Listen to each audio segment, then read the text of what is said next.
መስከረም አንድ ቀን ምንድነው የተፈጠረው?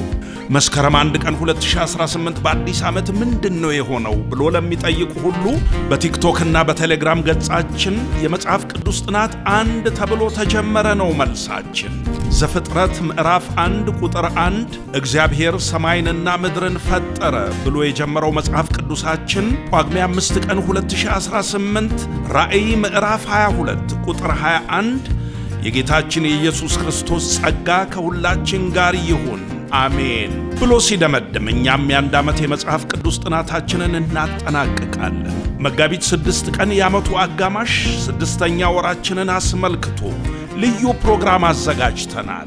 ይህ ቀን እስከ ዛሬ የረዳንን እግዚአብሔርን የምናመሰግንበት፣ ትውልዱ ወደ እግዚአብሔር ቃል እንዲመለስ የምናበረታታበት፣ የመጽሐፍ ቅዱስ አመጣጥና ታሪክ አውደ ርዕይ የሚጎበኝበት፣ ጥናታዊ ጽሑፎች የሚቀርቡበትና ለመጽሐፍ ቅዱሳችን የምንሰጠው ዋጋ የሚልቅበት ዕለት ነው።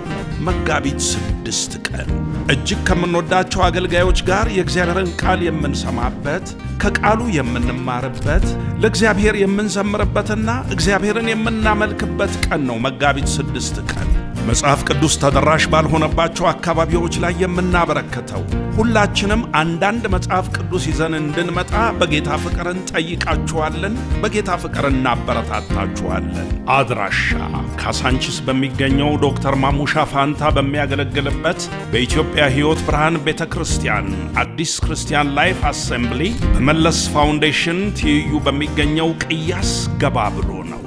እኔ መጽሐፍ ቅዱሴን ወደዋለሁ። እናንተስ?